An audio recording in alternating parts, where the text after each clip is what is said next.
Hello, this is Darrell Castle with today's Castle Report. This is Friday, the 14th day of January, and this, the year 2022.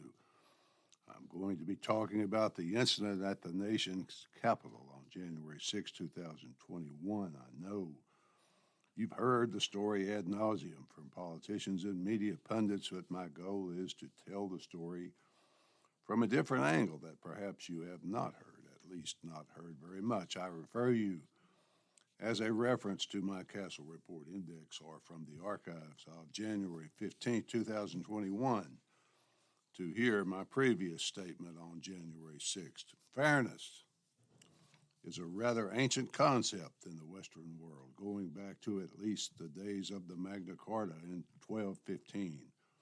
It is a world under assault today, very threatened right now, but still, the desire to be treated fairly is one of the most common desires in humanity. Lady Justice, that all lawyers are familiar with, is a symbol of society's efforts to be fair, to achieve justice, to achieve equal protection under the law. The lady is pictured holding a scale in her right hand and a sword in her left, and she is blindfolded. She weighs the evidence, you see, without seeing any undue influence, and she backs up her justice with the sword. Go to Europe and you will see the same symbol with a different artist's touch, a more medieval look to the lady. But it's all a symbol of a desire, a pledge to seek justice and fairness in our legal system here in the West. Today, I'm afraid we have replaced the symbol of Lady Justice with a preset orthodoxy which is clearly defined at the outset of events. In other words, we know the results we want, so let's make the evidence take us there. It's even hard to determine who is in charge, who is responsible for failure. I mentioned last week that power seems to reside in a complex network of individuals and organizations pulling in different directions to achieve different ends. The one thing about power that seems clear to me is that the U.S. is ruled by moneyed interests. The deep state or managerial administrative state, if you prefer, and most of all by lies. The lies force us to live in a false reality that sometimes is important to us, so we insist that the lies are in fact reality. The lies affect everything, pull the strings attached to the politicians so that as a nation, no sensible policy, foreign or domestic, is even possible. For example, it is obvious to me that the reason for the sudden push to provoke war with Russia is cover for the highest inflation in 40 years, supply chain disruptions, collapsing borders, stupid, illogical COVID policies, etc. What does all this have to do with January 6th? Well, I'm trying to get there, folks. The president, early in his term, said that his goal was to correct or cure the divisions in the country caused by 4 years of Donald Trump. If that was indeed his goal, he has failed miserably, just my opinion. But I sense that the country is far more divided than it was under Trump's leadership. For example, once trusted agencies of the federal government are now routinely viewed as corrupt, perhaps with more class than some banana republics, but with the same goal in mind. A recent Washington Post poll found that 34% of Americans think violent action against the government can be justifiable. 40% of Republicans, 23% of Democrats hold that view, according to the Post. In other words, whether violent action is justified or not may depend on who is elected. If Trump had been reelected, perhaps Antifa and Black Lives Matter thugs would have been in the Capitol instead of the idiots who were. Instead of an effort to use the riot to bring about unity, or at least some understanding, the president and some other politicians use lies and exaggerations to describe it for what appears to be a naked effort to institutionalize permanent political power in one party. End the filibuster, they say, so that we can all be one nation under a socialistic, bureaucratic, quote, democracy. I stand in the breach, the president said. I stand in the breach. I will defend this nation. I will allow no one to place a dagger at the throat of our democracy, end quote. Yes, thank you, Mr. President. I feel so much more confident now with you defending the nation. Some more presidential phrases from the voting rights speech this week in Atlanta. Quote, "This was an attempted coup to impose the will of the mob to overthrow free and fair elections for the first time in U.S. history. It was an effort to stop the peaceful transfer of power," end quote. Nancy Pelosi, even more political in her lies. Quote, "What the Republicans are doing across the country is really a legislative continuation of January 6th, end quote.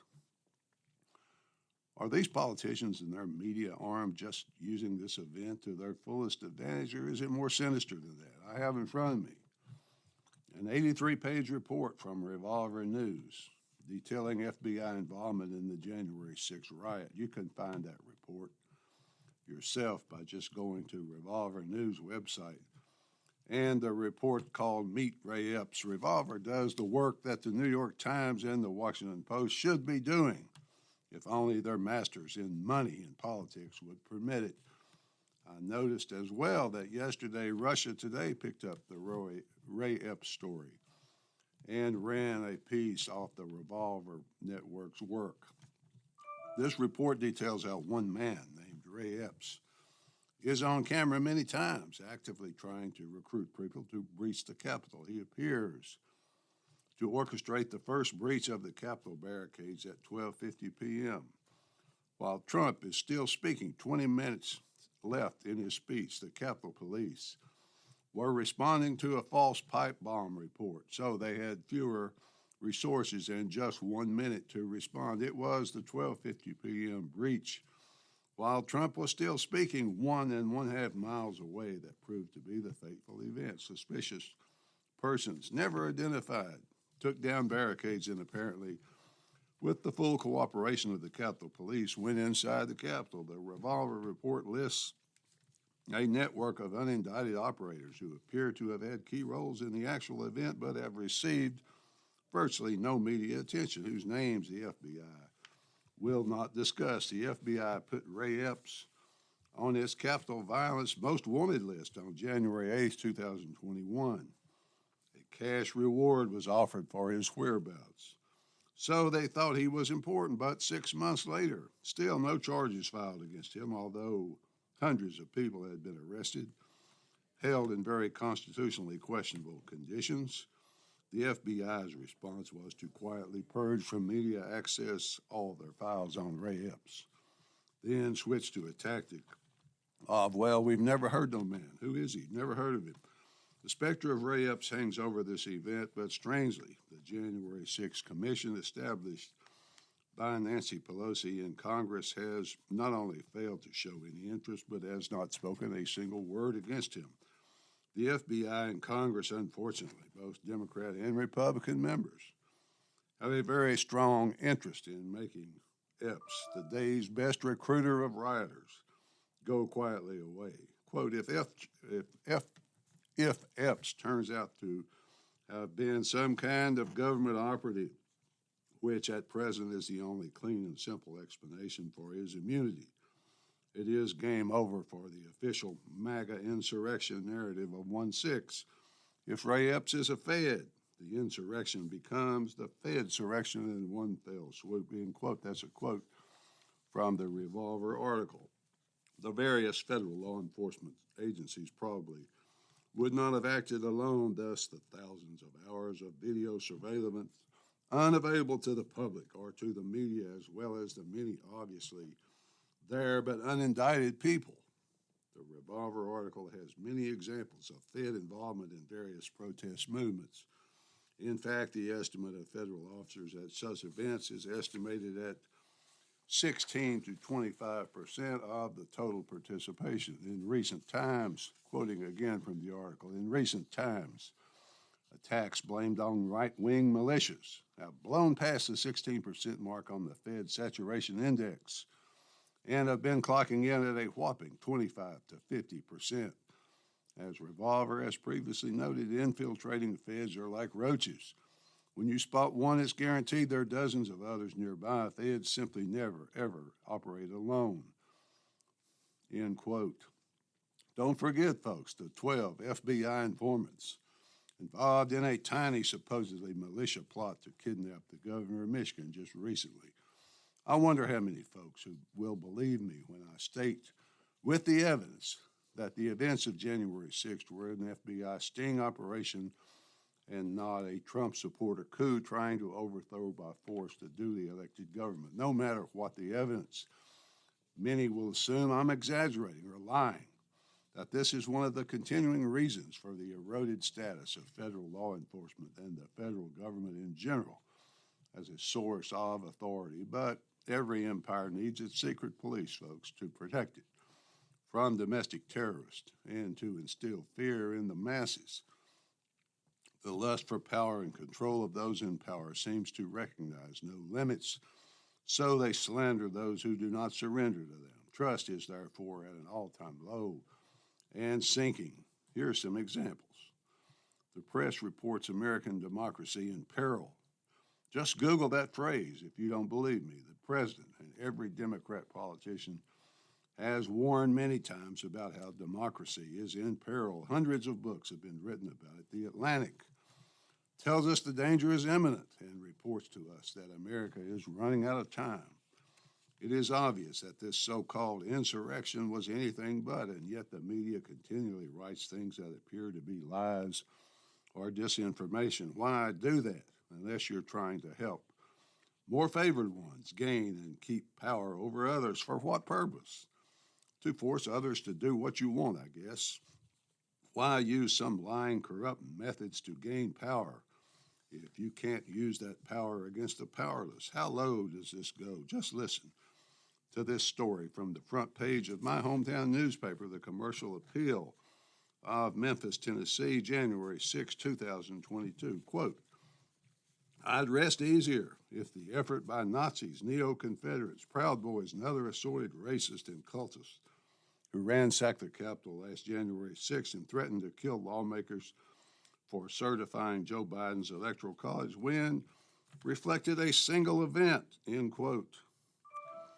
This writer then goes on to tie the events to every incident that has ever happened every time there is black progress going back literally to the Civil War.